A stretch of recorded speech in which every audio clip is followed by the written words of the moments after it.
মহাদেব বাবা চাইলে কি না হয় বলেন, আমি মন্দিরে যেতে পারবো না বলে বাসায় শিবলিঙ্গ তৈরি করে দুধ ঢাললাম। তো হয়তোবা মহাদেব বাবা চেয়েছিল এটা, এজন্যই হয়েছে। তো কিভাবে কি করলাম সব কিছু এই ভিডিওর মাধ্যমে আমি শেয়ার করেছি। তো আপনারা পুরো ভিডিওটি দেখবেন ধৈর্য সহকারে, আশা করি অনেক বেশি ভালো লাগবে। তো চলুন মূল ভিডিওতে চলে যাওয়া যাক। সবাই জানেন আজকে আমাদের মহাশিবরাত্রি। তো শিবরাত্রির ব্রত হয়তো অনেকেই আছেন, তো আমিও ছিলাম, বাট আমি কোনো একটা কারণে মন্দিরে যেতে পারবো না। এজন্য কি করব, মনটা অনেক বড় অস্থির লাগতেছিল যেহেতু ব্রত করছি।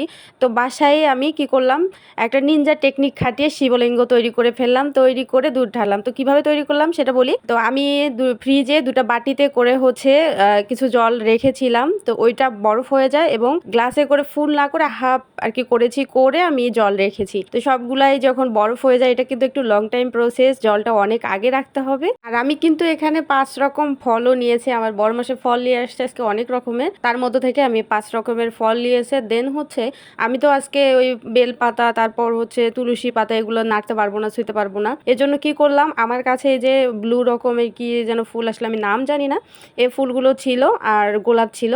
এই গোলাপের পাপড়িগুলো এবং এই ব্লু ফুলগুলো দিয়ে আমি শিবলিঙ্গটাকে সুন্দরভাবে সাজিয়ে নিচ্ছিলাম। তো প্লেটটাতেও সুন্দরভাবে সবকিছু আর কি করে দিচ্ছিলাম। তারপরে হঠাৎ করে আমার মনে হলো যে ফলগুলো তো আগেই দিয়ে দিয়েছি, এখন ফলগুলো তো মানে রাখা অবস্থায় আমি শিবলিঙ্গটাকে স্নান করাইতে পারবো না। এজন্য আবার ফলগুলো একটু সরাইলাম, সরাই তো ঘি, মধু এবং দুধ দিয়ে আমি শিবলিঙ্গটাকে স্নান করাইলাম। স্নান করানোর পরে তারপর আবারও আমি ওইখানে ফলগুলো দিয়ে দিলাম, দিয়ে আবার এই তো আমার মতো করে দুধ ঢালতেছিলাম। তো যাকে বলে একদম দুধের স্বাদ ঘোলে মিঠানো। তবে আমি যেটাই করছি না কেন সেটা সবটুকু একদম মন দিয়ে ভক্তি ভরে কিন্তু করছিলাম। আসলে আমার যতটুকু আর কি করা যায়, যতটুকু মানে লিমিটের মধ্যে ছিল ততটুকুর মধ্যে আমি আসলে করেছি। আমি জানি না মহাদেব বাবা আমার এটা গ্রহণ করবে কিনা, আপনারাই আমাকে কমেন্টে জানাইন তো আমার এই ভক্তি মহাদেব বাবা গ্রহণ করবে কিনা। তবে এই মহাশিবরাত্রির দিনে আমি গতবার আমি উপোসটা পর্যন্ত দিতে পারিনি। তো এবার যেহেতু আমি উপোসটা দিয়েছিলাম বাট দুধ ঢালতে যেতে পারিনি, এর জন্য মনটা বড়ই মানে খারাপ লাগতেছিল।